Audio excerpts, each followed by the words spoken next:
Hello, what is up, everyone? It is Court with JCN Tech, and today I'm bringing you over the $400 gaming PC. Now, this PC is going to perform very admirably for what it is. $400, it gets the job done. It's going to excel at esports games like Counter-Strike, League of Legends, Dota, all that kind of stuff, and you can even push a little bit of 1080p AAA games with this system. So let's hop right into the build. For the CPU, I went with the AMD Athlon X4 880K. This is a quad-core chip running at 4 GHz, sporting the FM2 Plus socket. Comes in at $85. Real bare bones basic. It gets the job done. It's nothing fancy, but it runs really well.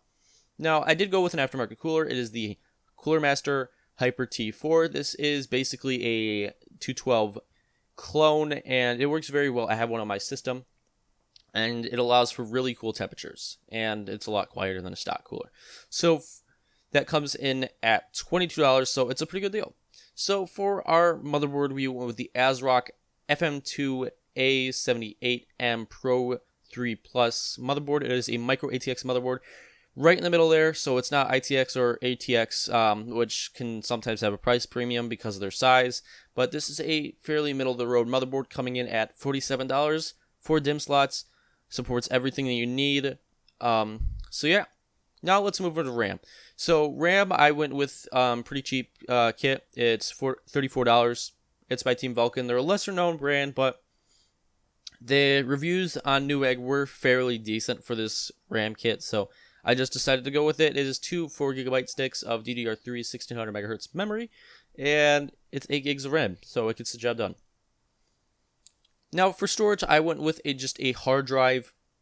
At this price point, I don't really see getting a hard drive and an SSD in the build, so yeah, so it's just a 1TB hard drive from Seagate, the Seagate Barracuda, 7200 RPM, 64 megs of cache, $48.50, so it gets the job done.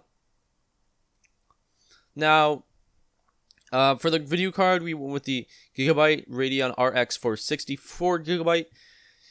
You got the WindForce cooler on it. It's the OTC edition. Now, I know Jay's 2 Cents did a video about this card, and it's had pretty high thermals, but on a build like this, you're not going to be doing much overclocking to begin with, because I'm expecting people to build this PC to be pretty new builders, but if you would like to do some overclocking, I would suggest going and finding a card with a different cooler, but I chose this one because it has a 15% off promo.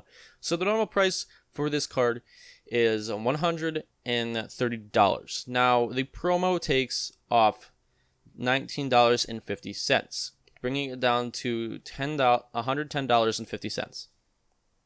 So the promo code, here it is up on screen, and I'll also have it in the description below. It is MBLB1003. So, and that's with checkout. It ends the 9th, so you got a few days to pick that up if you really want to.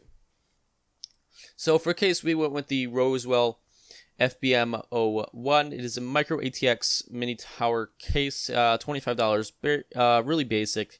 Nothing too fancy, but it gets the job done, and that's what I need to do.